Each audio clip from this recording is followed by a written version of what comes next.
Nah, makanya di sini saya sampaikan kepada pendeta, Pak Pendeta, kita ini sebenarnya siapa yang kita mau ikut? Kita mau ikut Yesus atau kita mau ikut Paulus? Bismillahirrahmanirrahim. Ya ayyuhalladzina amanu udkhulu fis-silmi kaffah.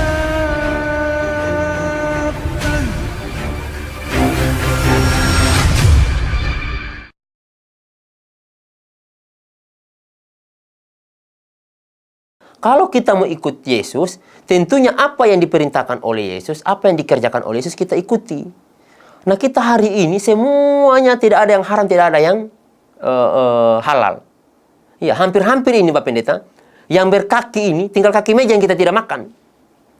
Ini orang Kristen kita ini, saya sampaikan ke pendeta saat itu. Karena semua sudah halal. Babi, anjing, biawak, padahal haram semua itu dalam Alkitab. Kita makan semuanya, seolah-olah ini yang berkaki, tinggal kaki meja dan kaki kursi. Yang terbang tinggal pesawat yang kita tidak makan. Yang merayap tinggal kereta api yang kita tidak makan. Yang di laut, yang menyerenang, tinggal kapal dengan kapal silam yang kita tidak makan. Yang ini jadi persoalannya kita ini. Ibarat mobil kita ini Pak Pendeta, betul-betul sudah lepas rem kita ini. Tidak ada lagi rem. Kenapa tidak ada rem? Karena semua kita makan. Iya, tidak ada lagi rem. Semua halal, tidak ada yang haram. Nah, ini yang menjadi persoalannya kita ini saat ini. Sehingga saya menyimpulkan, saya bilang, saya sampaikan kepada pendeta saat itu. Saya Pak Pendeta sanksi sudah dengan agama Kristen. Ya, dengan hal-hal yang saya dapatkan selama ini. Dengan saya melihat Alkitab, ayat-ayat Alkitab yang begitu sangat bertentangan dengan apa yang kita lakukan saat ini. Semua yang kita lakukan, tidak ada satupun yang sesuai dengan apa yang diperintahkan oleh Yesus dan apa yang dikerjakan oleh Yesus. Jadi saya sampaikan kepada pendeta. Saya bilang begini Pak Pendeta. Kita nanti di hadapan Tuhan akan ditanya tuh. Akan ditanya oleh Tuhan. Nabimu siapa? Yesus. Apa yang Yesus kerjakan kamu lakukan? Tidak ada. Tetapi ketika kita kerjakan itu berdasarkan misalnya Alkitab ini. Ditulis di situ disunat, kita disunat. Ditulis itu puasa, kita puasa. Ditulis di situ kita berjilbab, kita berjilbab. Kita punya hujah di hadapan Tuhan. Kita punya hujah di hadapan Allah. Ketika ditanya, apa yang kamu kerjakan? Oh, saya sholat. Karena saya baca di Alkitab sholat. Saya disunat karena saya baca di Alkitab disunat.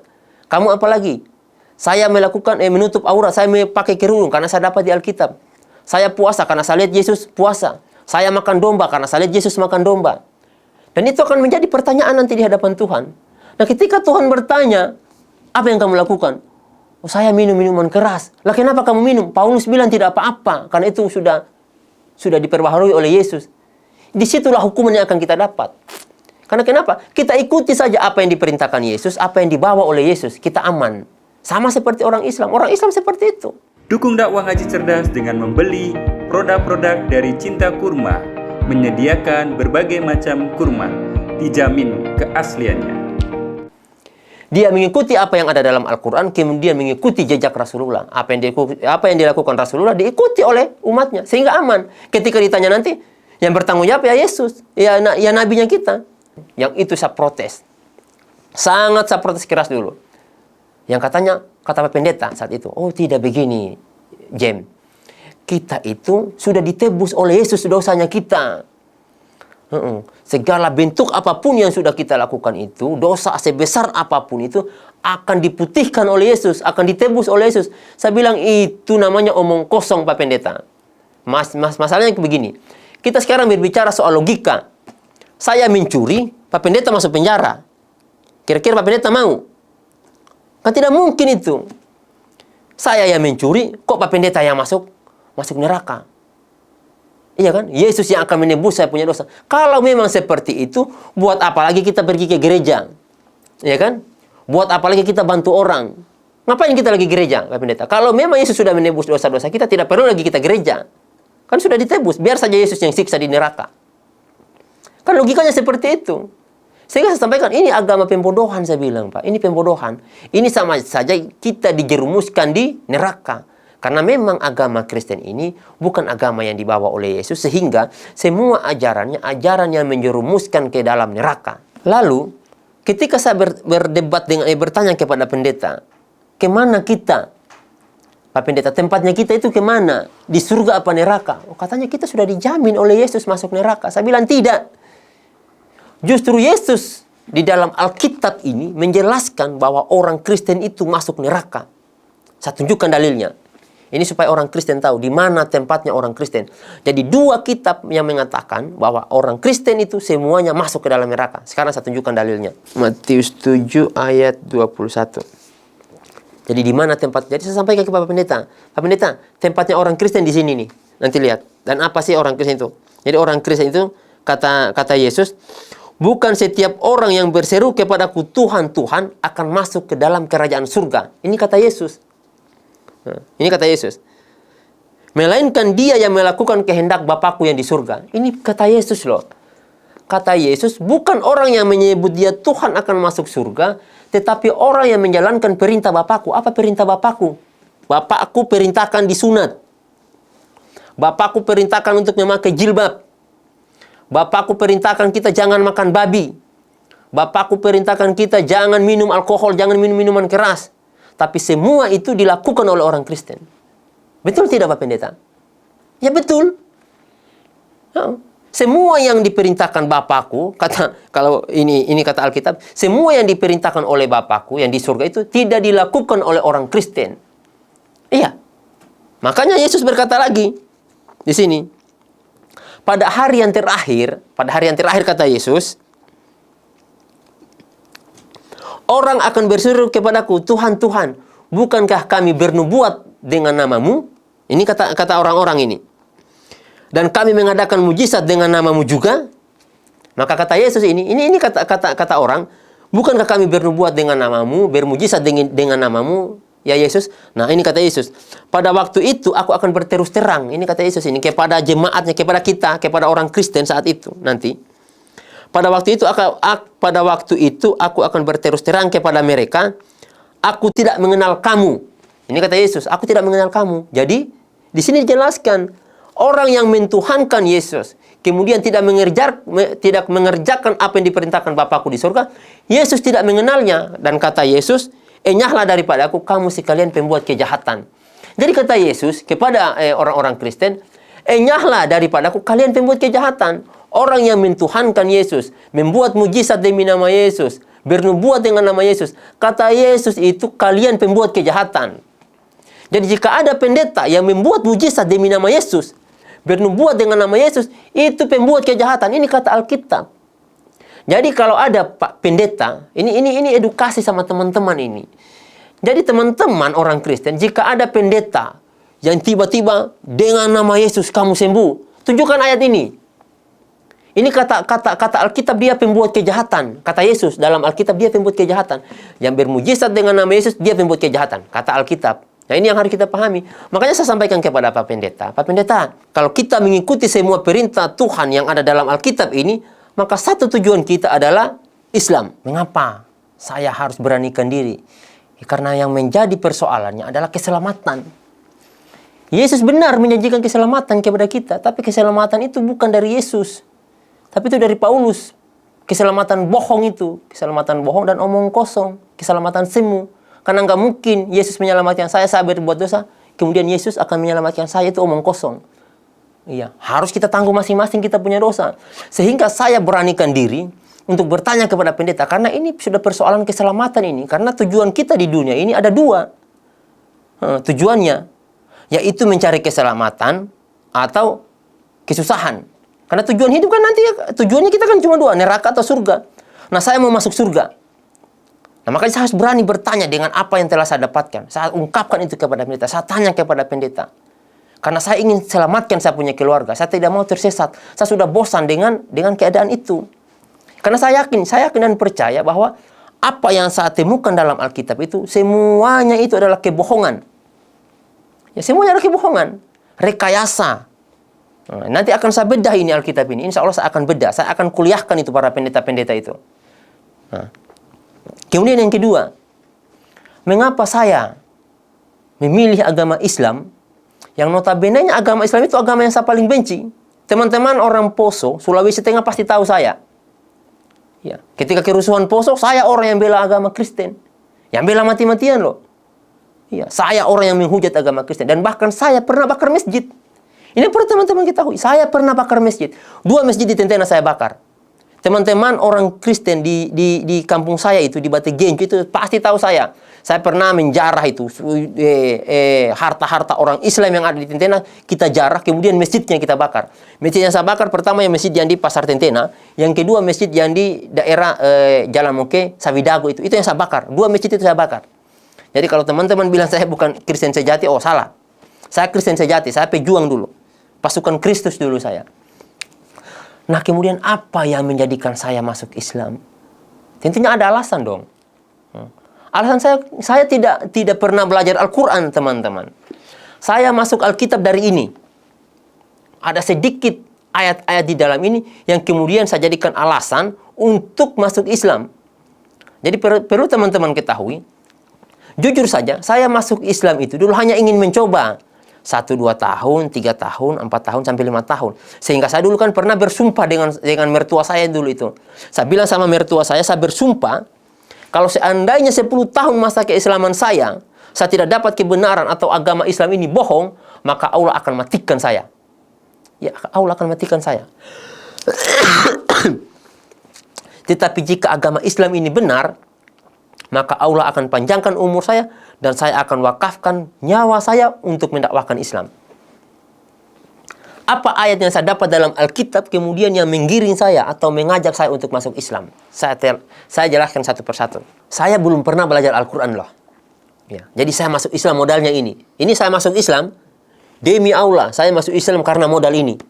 Modal Alkitab. Ketika saya belajar Islam itu, makanya kalau teman-teman mau, kosongkan dulu hati. Hatinya kita ini kita kosongkan.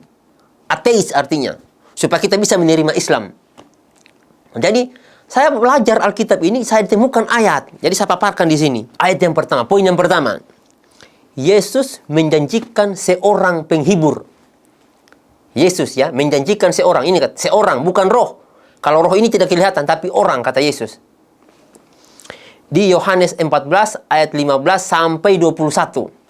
Kita buka ayatnya, ayat 15 dan 16. Ini kata Alkitab. Ini yang menjadi pedoman saya masuk Islam. Nanti akan beruntun tuh. Yesus menjanjikan penghibur.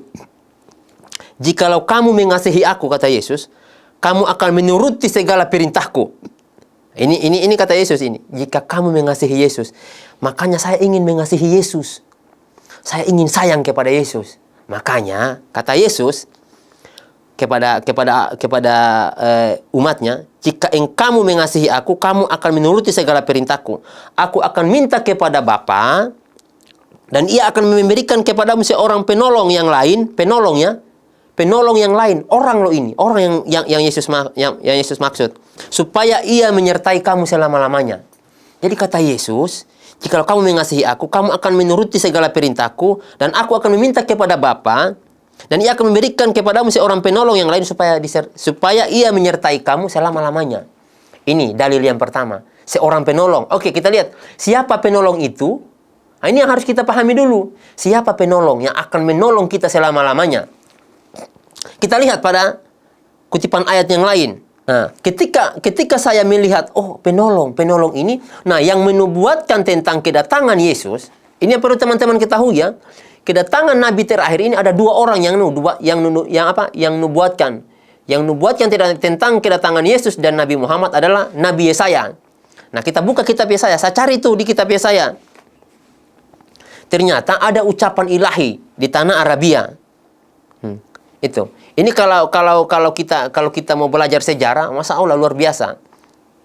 Nah, ternyata Allah itu menurunkan firman-Nya di tanah Arab. Itu yang kedua. Setelah kita dapatkan orangnya, saya bilang, ini, orang mana? Orang Arab. Nah, spesifikasinya lagi, orang Arab itu seperti apa? Dijelaskan tuh dalam Alkitab juga. Yesaya 29 ayat 12. Ini kata Alkitab. Dan apabila kitab ini diberikan kepada orang yang tidak dapat membaca dengan mengatakan, baik, bacalah ini. Maka ia akan menjawab, aku tidak dapat membaca. Artinya, orang yang tidak dapat membaca itu adalah orang buta huruf. Dan satu-satunya nabi yang buta huruf setelah Yesus bukan Paulus. Paulus seorang pintar, intelektual dia. Nah, Paulus itu bukan orang buta huruf loh. Itu yang perlu teman-teman pahami. Sehingga yang saya lihat, ini yang buta huruf cuma Nabi Muhammad. Apa iya? Apa iya? Karena saat itu betul-betul tidak mungkin. Tidak mungkin saya masuk Islam. Tetapi Alkitab ini mengarahkan, yang pertama orang, yang kedua asalnya di Arab, karena wahyu itu turun di Arab, kata Alkitab. Yang ketiga ciri-cirinya adalah orang itu buta huruf.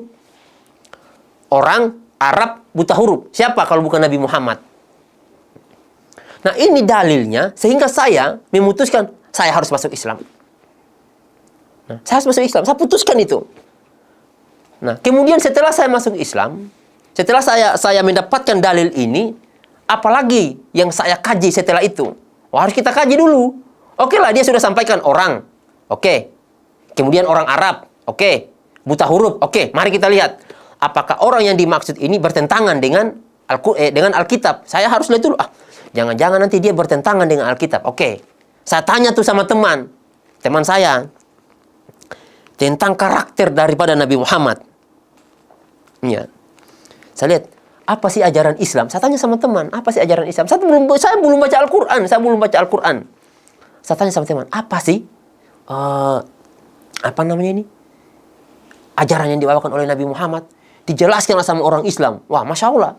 Ternyata Nabi Muhammad tidak satupun menantang apa yang dibawa oleh Yesus. Ingat teman-teman ya, tidak ada satupun syariat yang Yesus bawa, syariat ya, atau ajaran yang Yesus bawa ditantang oleh Nabi Muhammad. Justru Nabi Muhammad di dalam Al-Qur'annya itu, nanti akan saya jelaskan juga. Di dalam Al-Qur'an itu justru yang diceritakan oleh Al-Qur'an adalah tentang luar biasanya Nabi Isa. Ya. Di Alkitab tidak dijelaskan dulu, tidak dijelaskan. Justru yang memuliakan Yesus adalah Al-Qur'an. Di mana Yesus disampaikan, dikatakan di situ, ketika Bunda Maria hamil itu mengandung, makanannya datang dari surga loh. Itu kata Al-Quran. Makanannya dari surga. Kemudian Yesus umur masih bayi. Baru dilahirkan. Kurang lebih 1-2 hari lah. Umur Yesus saat itu. Dia berbicara. Itu menunjukkan mujizat. Dan itu Al-Quran berkata. Dimuliakan Yesus. Kemudian Yesus diangkat hidup-hidup oleh Allah. Betapa mulianya Yesus dalam Al-Quran. Tetapi di Alkitab, Yesus dihinakan. Maka saya sampaikan, ini kok tidak masuk akal, secara akal. Kalau kita mau bahas akal, ini kita berbicara tentang dalil. Ini kita berbicara tentang dalil. Saya berdebat tentang dalil. Kalau kita mau berdebat dengan akal, lebih parah lagi tuh. Lebih akan malu lagi umat Kristen. Ini kita berbicara tentang dalil. Makanya saya sampaikan, wah, ternyata Nabi Muhammad tidak menentang Yesus. Justru yang menentang Yesus, si Paulus. Nah, itu yang perlu teman-teman ketahui. Ternyata orang yang buta huruf ini tidak menentang Yesus nih. Saya sudah dapat ininya. Kemudian yang kedua, yang selanjutnya, pada poin yang ketiga, saya bilang begini, apakah ia sama visi dan misinya Yesus? Visi Nabi Muhammad, apakah sama dengan Yesus? Saya cross check itu sama teman. Saya tidak mau dulu belajar Al-Quran. Saya tanya, ternyata sama tuh. Ajaran Yesus adalah bagaimana kita menjalankan perintah Allah dan menjalankan perintah Yesus. Sama, Nabi Muhammad menjelaskan perintah Allah, kemudian perintah Nabi Muhammad. Perintah Allah itu dicontohkan oleh Nabi Muhammad. Nah, itu akan saya jelaskan nanti juga. Bisa kita jelaskan. Akan saya detailkan itu sebetulnya. Cuma karena waktu kita yang belum mumpuni. Belum memadai. Sehingga saya hanya mengambil intinya pada kesempatan ini. Yang pertama tadi saya sampaikan, ketika saya melihat, saya sudah mendapat nih bukti dalam Al-Quran, dalam Alkitab. Setelah saya mendapat dalam Alkitab orang Arab, ketika saya mendapat dalam Alkitab orang, kemudian orang Arab, buta huruf, maka saya cari tahulah siapa itu. Ternyata benar, Nabi Muhammad. Ya mau tidak mau, saya belajarlah Islam. Saya bertanya sama teman-teman orang Islam. Sebelum saya masuk Islam, saya tanya begini-begini. Ternyata visi misinya Nabi Muhammad itu sama dengan visi misinya Yesus. Iya, tidak bertentangan dengan Yesus. Apa yang Nabi Muhammad kerjakan itu tidak ada bertentangan dengan Yesus. Sehingga saya putuskan ke istri, saya harus masuk Islam dan saya harus belajar Islam dulu. Iya, sejak saat itulah saya putuskan, saya sampaikan ke istri. Sejak saat itu saya sampaikan ke istri, saya harus masuk Islam. Pada tanggal 5 Februari 2014. Saya sampaikan ke istri, tidak bisa, saya harus masuk Islam saat ini juga. Nah, teman-teman, itulah yang menjadikan saya itu memilih agama Islam. Dari Alkitab ini, saya tidak pernah belajar Al-Quran. Tidak pernah. Sebelumnya saya tidak pernah belajar Al-Quran untuk masuk agama Islam. Tetapi saya belajar dari Alkitab ini. Ayat-ayat tadi itulah yang menjadikan saya kemudian memilih agama Islam. Karena benang lurusnya itu, kalau kita mau tarik benang lurusnya itu, Alkitab ini sebetulnya lurus tuh, menunjukkan kita kepada Nabi Muhammad. Ya, hanya saja yang menyelewengkan ayat-ayat ini, yang mentafsirkan ayat-ayat ini, yang tidak menyampaikan kepada jemaat itu adalah pendeta. Kalau seandainya pendeta mau jujur nih, mau jujur menjalankan semua perintah yang ada dalam Alkitab, masuk Islam dia. Tidak bisa. Harus masuk Islam. Karena semua perintah yang ada dalam Alkitab ini adalah apa yang dilakukan oleh orang Islam, dan apa yang diperintahkan oleh Alkitab itu tidak dilakukan oleh orang Kristen. Nah, setelah saya masuk Islam, jadi saya dulu saya dulu masuk Islam itu niatnya cuma 1-2 tahun, ingin mencari kebenaran ya. Ingin mencari kebenaran. Tetapi setelah saya masuk Islam, luar biasa. Ya, luar biasa yang saya dapatkan dalam Islam. Yang saya uji dulu ketika saya sudah berislam itu, yang saya uji adalah Alkitabnya. Kitabnya, bukan Alkitab. Kitabnya saya uji, Al-Qurannya. Saya uji, saya baca tuh Alkitab, Al-Qurannya. Wih, Masya Allah. Allah menjamin Al-Quran. Iya.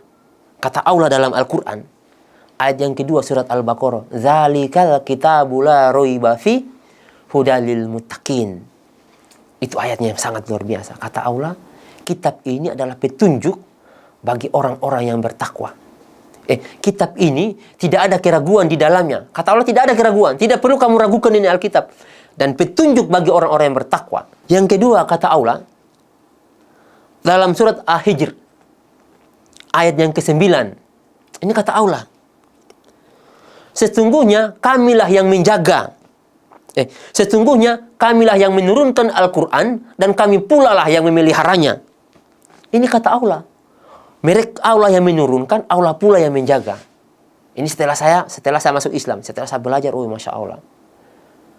Nah, sehingga saya sampaikan kepada teman-teman saat ini, apa yang membuat saya bertahan di Islam, dan kebenaran apa yang saya dapatkan ke Islam. Kebenarannya adalah Allah menjanjikan kita surga. Iya. Dan Allah menjanjikan bahwa hanya agama Islam yang diterima, agama Kristen tidak diterima, agama Buddha tidak diterima, agama Hindu tidak diterima. Itu kata Allah. Ya, inna dinna indallahil Islam. Kata Allah dalam surat Ali Imran, ayat yang ke-19. Inna dinna indallahil Islam. Kemudian Allah lanjutkan lagi pada ayat yang ke-85. Kata Allah, "Wa may yabtaghi ghairal islami dina falay yuqbala minhu wa huwa fil akhirati minal khasirin." Kata Allah, barang siapa yang mencari agama selain Islam, maka dia termasuk orang yang merugi. Sehingga saya tutup pada ayat yang ke-102 surat Ali Imran. Kata Allah, "Ya ayyuhallazina amanu taqullaha haqqa tuqatih wa la tamutunna illa wa antum muslimun." Itu kata Allah. Hai orang-orang yang beriman, bertakwalah kalian kepada Allah, dan janganlah kalian mati kecuali dalam keadaan Islam. Dan pesan saya terakhir pada teman-teman, kalau kita mau bicara secara logika, ini saya akan jawab secara logika. Ini penutup saya kepada teman-teman orang Kristen. Keuntungan Islam, yang pertama, ini keuntungan yang sangat luar biasa. Yang pertama, masuk surga. Yang pertama. Yang kedua, jikalau memang nanti kita ini tidak diselamatkan oleh Nabi Muhammad, kita ini tetap percaya kepada Nabi Isa. Tidak sah iman seorang muslim itu kalau dia tidak mempercayai bahwa Nabi Isa itu adalah nabi, salah satu nabi dari nabi-nabi Allah. Ini yang harus kita pahami. Makanya saya bersyukur ketika masuk Islam, karena ketika saya masuk Islam nanti, ketika nanti di akhirat ditanya, kamu pengikutnya siapa? Saya pengikutnya Nabi Muhammad. Oh, Nabi Muhammad tidak ada di sini. Saya pengikut Nabi Isa. Oh iya, Nabi Isa ada. Tetapi saya tetap percaya kepada Nabi Isa. Tetapi yang masalahnya kepada orang-orang kafir, orang-orang Kristen, ketika nanti ditanya, kamu siapa? Pengikutnya Yesus. Perintah Yesus mana yang kamu kerjakan? Oh, tidak ada. Terus kenapa kamu tidak ikut Nabi Muhammad? Ya, karena tidak ada petunjuk. Kan sudah ada Al-Quran, sudah ada di Alkitab juga dijelaskan. Nah, inilah kesalahan teman-teman orang Islam, kerugiannya orang Islam, kerugiannya orang Kristen. Orang Kristen tidak beriman kepada Muhammad, tetapi kami umat Islam tetap beriman kepada Nabi Isa. Semoga ini bisa bermanfaat buat teman-teman sekalian. Pesan saya kepada teman-teman orang Kristen, jika ada yang mau mendebat atau mau berdebat dengan kita, sebetulnya saya jujur, saya sebenarnya malas untuk berdebat di dunia maya, apalagi sampai harus ketik itu sangat bukan pekerjaan saya sih sebenarnya. Jika ada teman-teman atau pendeta yang ingin berdebat, silakan hubungi kami. Insya Allah kita siap untuk melayani perdebatan dengan para pendeta. Demikian, wabillahi taufiq wal hidayah. Assalamualaikum warahmatullahi wabarakatuh.